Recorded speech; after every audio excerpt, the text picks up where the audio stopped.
Welcome back into Grand Slam Sports for our last segment here, soccer. Samuel Gailey back to join us after missing out on the NBA and MLB section. We're going to start with some Manchester United. We have some news there going on. Antony has been reinstated into the squad after all the allegations against him. What's your thoughts on that? I mean, for me, definitely that raises some personal concerns with like a player. I mean, like in general, it doesn't matter whether it's a football player, it doesn't matter if it's a soccer player. I think that really says a lot about where Manchester United are leaning morally towards this situation. Whether it's true or not, it's a very, very touchy conversation to have. I don't think anything was like officially charged. It's just allegations. But where do you like draw the line as a sports organization to where, hey, even though you haven't been proven guilty, because they did it with Mason Greenwood. They brought Mason Greenwood back. They faced some backlash, and look where he's at. He's in Getafe in Spain. Yeah. And so is it going to be a similar situation where they're going to look at Antony's situation and be like, hey, we wish you the best. You got to move on. But I mean, he's bringing him back immediately to practice, Ten Hag is. So I don't know how fans will feel about that, you know, within all fans. It's hard because in those situations, obviously, there's nothing that's been officially charged yet. It's hard as a coach and as a manager to decide, hey, what do we do? But for a team that is so desperate right now, it's very clear. Man U is desperate. I feel like this is a desperation play. And I think it does show that they are struggling. Well, there's a line between being empathetic towards someone, but also doing the right thing. Yes. And I think this will really show where Ten Hag's head, and I guess you could metaphorically say heart, is at when making this tough decision. Yeah. Because, I mean, for me personally, I would be like, hey, you're welcome to discuss trades with other clubs. We just don't find you suitable here anymore. Yeah. Speaking of desperation, now they have one of their best defenders out for 2 months. Lisandro Martinez out for 2 months after picking up an injury in the previous game. That's a big loss for him. I mean, you're looking at a replacement of Lindelof. You're looking at a replacement of Johnny Evans. Some guys who have some experience. I mean, it's not a drop-off, but you're looking at missing somebody that will literally probably take your legs away from you before you're able to get a shot off. And I think they're going to miss that little bit of in their back line. I think, I mean, losing anyone obviously is hard. And for a team that has already been going through so much coming into this year, losing just another player, you're still dealing with the Sancho issue, which I know we're about to get into. Yeah. This team they cannot catch a break. I honestly kind of feel slightly bad for him. I know you're a City fan, so you know about that. I'm enjoying every minute of this. That's right. But speaking of Sancho, what's going on there with him? He just can't get back into the squad. I mean, we talked about it last week. It's just a disagreement between, some people just don't see eye to eye. Yeah. And it's obvious that Ten Hag has other plans for other players, and it does not include Sancho. And so it's like having a group project in one of your classes, and you don't see eye to eye with somebody, but you're still on the same project. Yeah. And sort of that's what it is right now, of like where he's training individually. He's training aside from the first team. He's training aside from Man United, but still underneath the Man United umbrella per se. But personally, I think that some moves are meant for some players and some moves aren't. And this one, through trial and error, is not meant for him. I was a fan of Sancho before he went to Man U. And even when he was in Man U, I was a fan of Sancho. I just wanted to leave. Honestly, just get over it and move on. What's the best fit for him going out of United? If he leaves, where's the best option for him? Back to Dortmund? Back to Dortmund. Hear me out. No. I think it's going to be surprising. My two top fits right now are either Leipzig or Brighton. Okay. I mean, Brighton has a lot of wingers already, though, with Ansu Fati now going into the team. But do they need a Sancho now too? But Brighton has the manager. Brighton has the discipline. I don't think it's Sancho's level of play that's disheartening. I think it's his discipline and lack of commitment to Man United that has been really hurting the team more of all. And Brighton's manager can absolutely beat that into him. I like that Brighton pick, actually, even if it's just for some depth, because Brighton, they want to be a legitimate European competitor. And if they're going to do that, they're going to need to have depth. And I think Sancho could be really good for that. Ansu Fati also gets injured a lot. You got to look at the injury list of Ansu Fati. I mean, like, he's been injured at Barcelona. That was one of his problems. And so are we able to cope with that? Let's go ahead and say in the Premier League, City has started out the season 6 for 6, 6 wins from 6. Can they match that Arsenal invincible season from years and years ago? I believe they can, unfortunately. I mean, you just got to basically what's happening at City is that you have all the pieces and they're starting to slowly come together with Pep. I mean, the treble last year. Yeah. I mean, I think it's just going to be a rerun, a repeat of last season if anybody can challenge them. Yeah. And I don't really have anything else to say on it. I mean, I know it's scary. Early. I mean, scary, 6 games from 6 isn't really much in a 38-game season, but they have the team. I mean, recently there's been a lot of injuries, I know, could affect them later on, but they have the team that can match this Arsenal Invincible season and take Arsenal's only ever achievement away from them. See, what scares me when it comes to Man City, and their team is talented enough to do it, but they're obviously playing in the Champions League. They're playing a lot of games. Does fatigue play a factor into them having one misstep? Because that's all it takes is one misstep, one bad game, and it's all over. Well, you saw it with Arsenal last year. They're up on the table 6-8 points. 3 bad weeks, 2 losses, a draw, and City's knocking on the door. Yeah. And I think that in any league, it's really important to get that 3 points. It's stress to get that 3 points.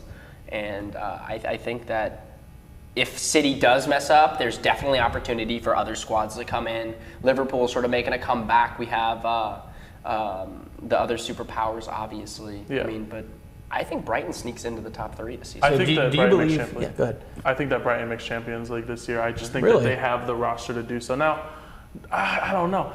They're fighting, and it's going to be hard because obviously Premier League is very top-heavy. But I think they can slip in if they take advantage of a team's mistakes. Yeah. So, do you believe that Liverpool is the biggest competitor this year to City in title?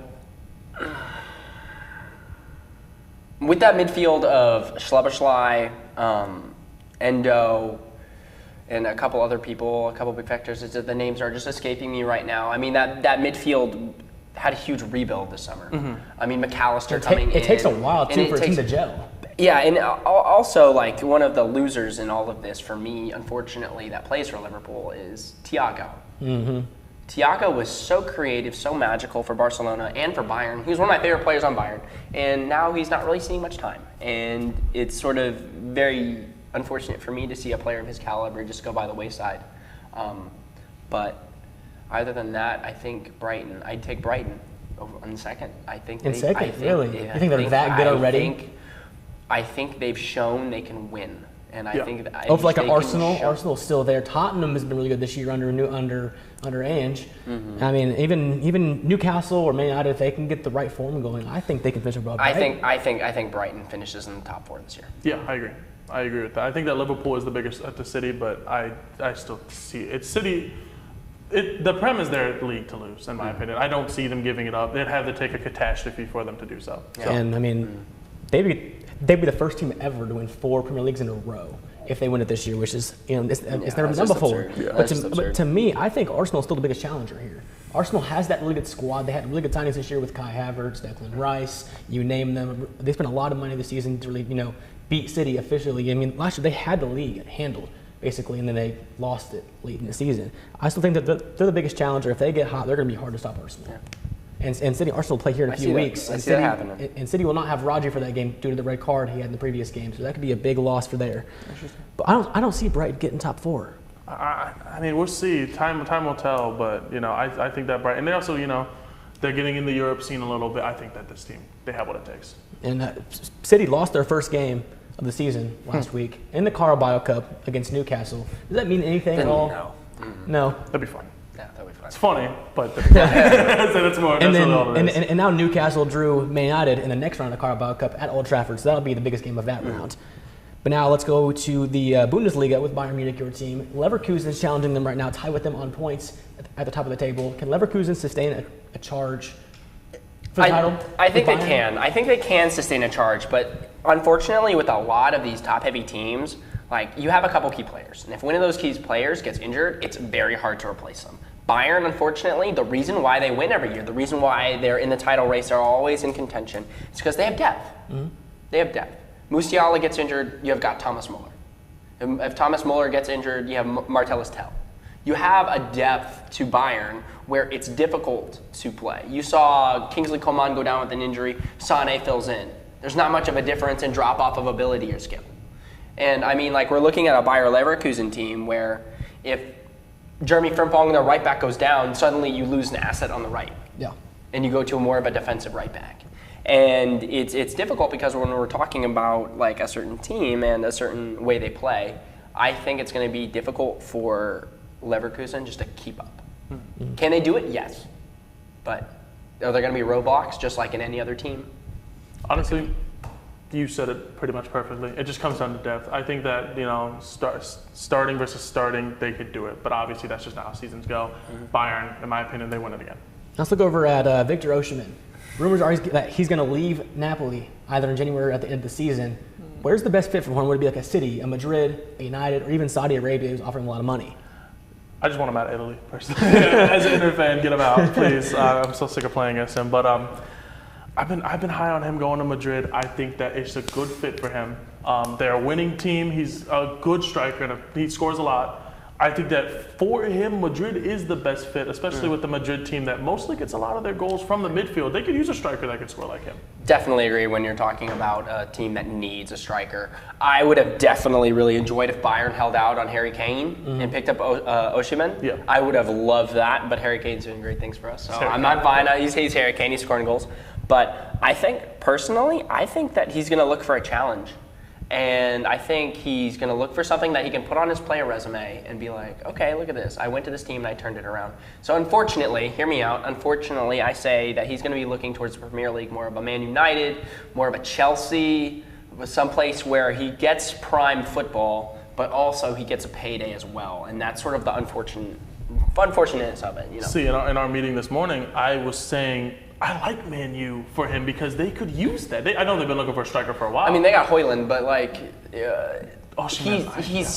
when you compare them side to side, I mean, like they're both great strikers, but at the same time, like you can't argue with results. Osimhen is proven in anything. And right now, Man U is in a state where they need to win now, or they're going to slowly start to get into a Chelsea stage where people want to play for Chelsea, but like they're kind of thinking twice about it. But compared to a few years ago, like if Chelsea offers you money, you go because they're dominant. But do you see him taking the money? Saudi Arabia, I know, is offering him a lot of money. It could be one of those Al Nassr, Al Ittihad, one of those teams offering him millions and millions of dollars. Would he take that over like a challenge? You think? I don't see that happening. I think he takes a challenge. He's too young. Playing for Napoli the way that he did, that's another team they're so passionate about their team.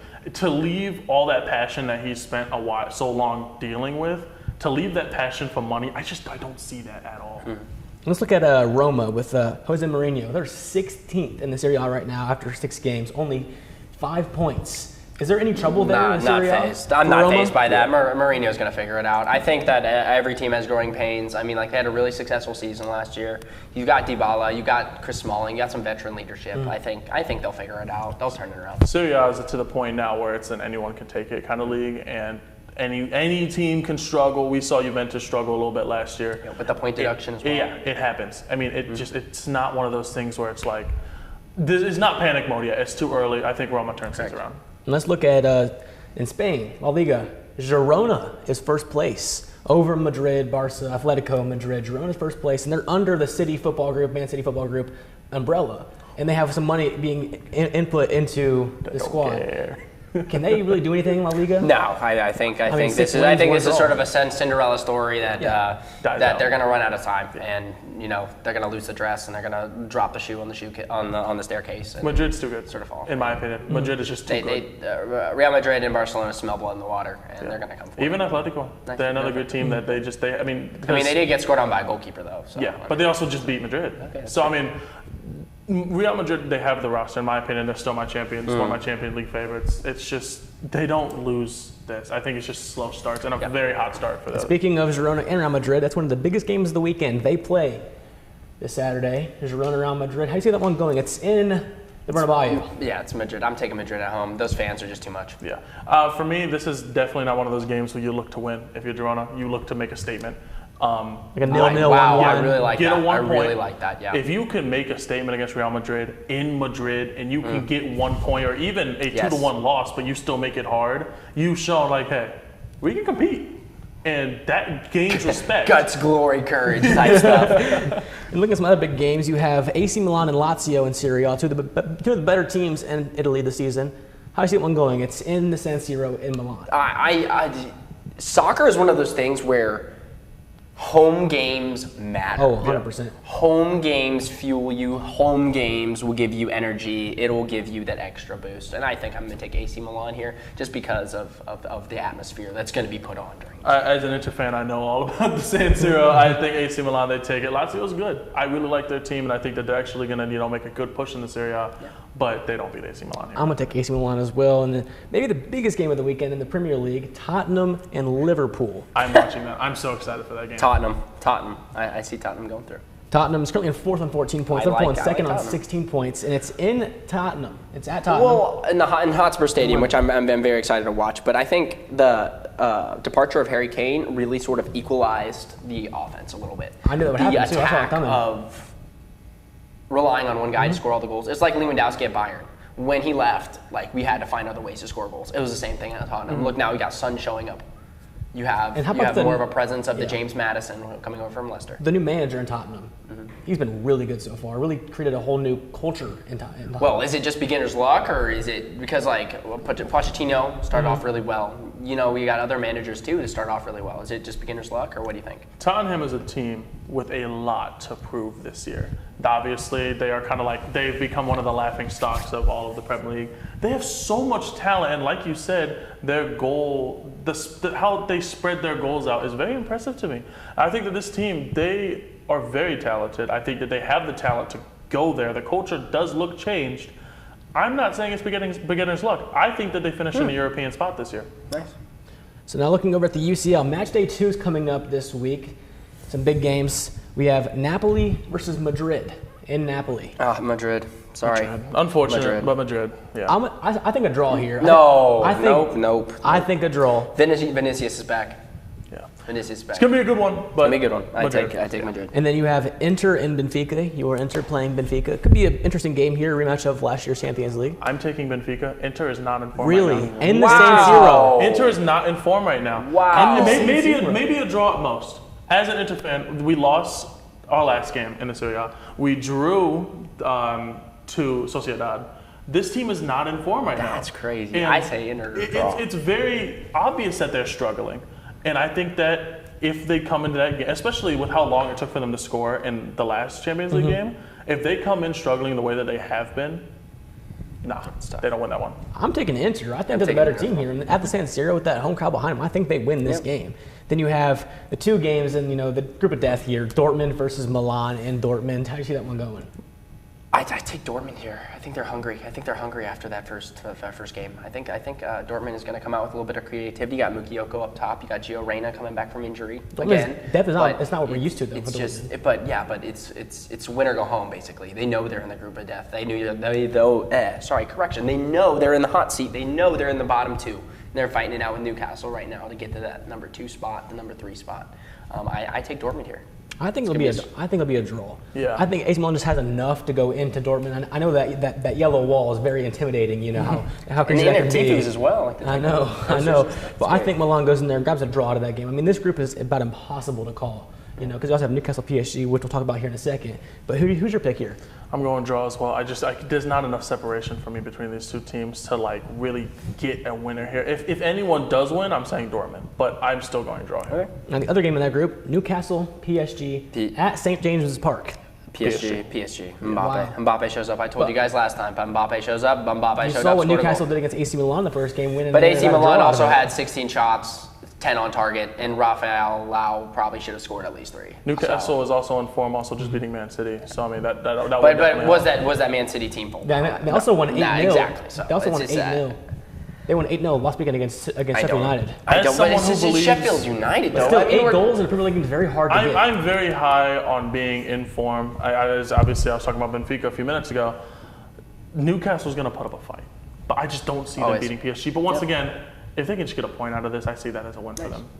And then the last game to look over, we have Leipzig and City. It's in Leipzig. City went there last year and drew 1-1 in the round of 16. I see a draw. I think Leipzig's going to sit on a back 5.